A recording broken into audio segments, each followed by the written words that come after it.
Amen. I wish I had. Amen. I wish I had some help here.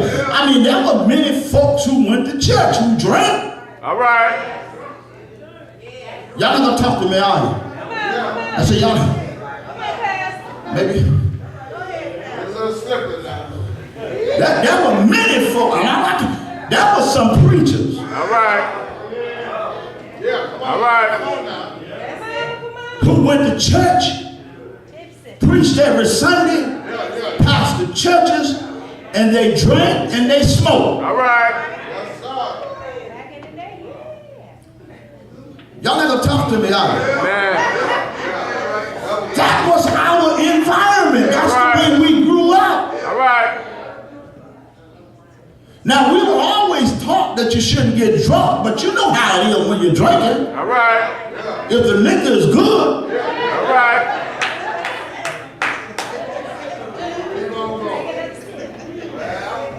you know, sometime in the summertime, nothing tastes better than a nice cold beer. All right.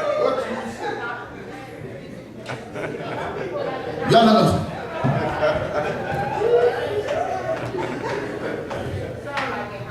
And so this was the environment that I came up under. All right. So even as a young lad, I was chasing the girls. All right. Wasn't because I was cute. It was what was expected. Amen. Are you listening to me? Amen. You know, I can remember, you know, being drunk as young as 5 or 4 years old and almost falling out the car. All right.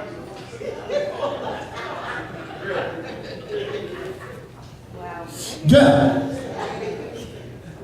So there was never this emphasis from the Bible in the church that we should not, you know, not drink. All right. You know, a wino was different from a person who drank to us. Amen.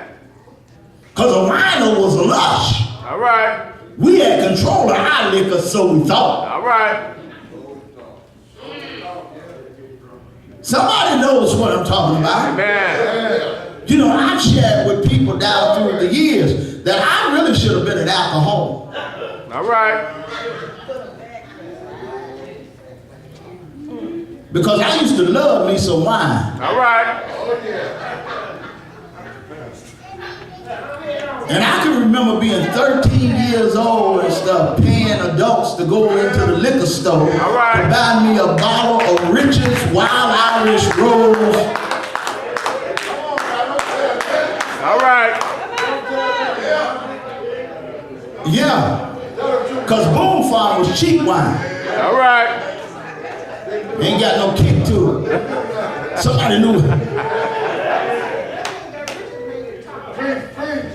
I can remember going down to a James Brown concert and it was so cold and freezing and we had to catch the air, so we had to have us some internal heat. All right.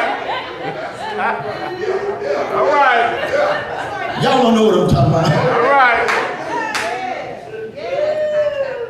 And nothing can heat you up like 100% alcohol.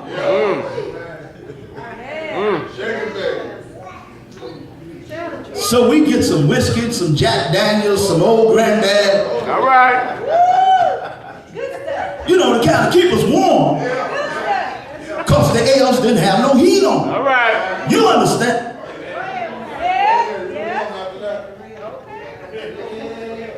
And then the liquor that was always permissible was if you caught a cold, All right. had a fever, then you can get that tonic. All right. Now, I don't know how yours was mixed, but I still remember how mine was mixed. All right. Mine was 100 proof Granddaddy, mixed in tea or coffee All right. with a tablespoon of sugar. All right. And it knocked the cold out just. You sweated that night, the next day fever was gone. All right. The stomach may have been kind of upset, but you didn't have that cold no more. All right. Y'all don't know what I'm talking about. That was the environment that we grew up in. I grew up in. Amen. And as a result, I made a bunch of mistakes because of the environment that I grew up in. Amen. It's no different from the people of Corinth. That was their environment. Amen. If you grow up where sex is okay with whomever and wherever, you'll be doing it. Because you think not doing it makes you abnormal. Amen. Amen. I know plenty of folks started smoking because that's the way they grew up. All right. Their friends were smoking. All right. Ain't like they went out and said, you know what? I want to get addicted to nicotine. All right. I need to find me a cigarette. Amen. Most people started out smoking because their friends were smoking. All right. And as they got older, they can't quit. All right. Most folks started out drinking because their friends were drinking. Amen. And as they got older, they have trouble quitting. All right. And most folks who engages in premarital and extramarital sex have friends who are doing it. Amen. And as you get older, it's hard Stop. to quit. Amen.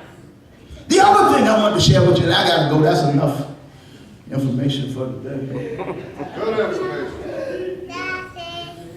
The other thing I wanted to share with you was in verse number 10, when Paul says, nor thieves nor covetous. I think we know what those are. I think we can identify what a drunk is. I think we have covered what an extortioner is. All right. Because an extortioner is a person who threatens other people in order to get what they want. All right. It's a classic case of blackmail. All right. But I want to talk to you about the revilers. The revilers. Y'all see that? Revilers in verse number 10. Revilers, y'all see that? Verse number 10. Revilers are people who use abusive language. All right. Or people who are verbally abusive. Amen. Now, one can be verbally abusive without cussing as well as with cussing. All right. So don't get it twisted and think that because a person cuss, they use abusive language. All right. You can use abusive language without cussing. Amen. Amen. Because for some folk, cussing just fills in words. All right. You know, it makes the sentence clear. Amen.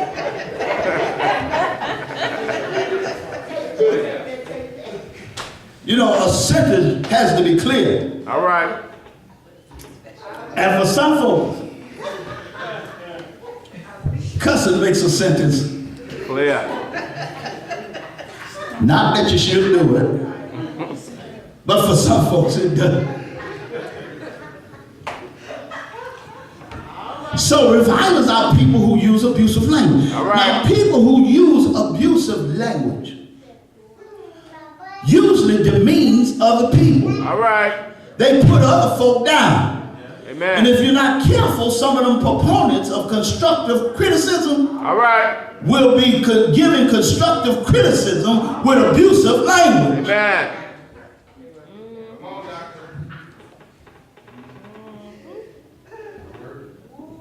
And I think most of us, if not all of us, at some point have been the recipient of receiving abusive language. Amen. When you told you're dumb, you stupid, you ain't gonna never be no good. In relationships, you ain't never gonna find nobody as good as me. All right. Nobody else wants you. Nobody else cares about you. In families, ain't nobody gonna do for you what I do for you. All right. Abusive language Amen. becomes power control over somebody in order to get them to do what you want them to do.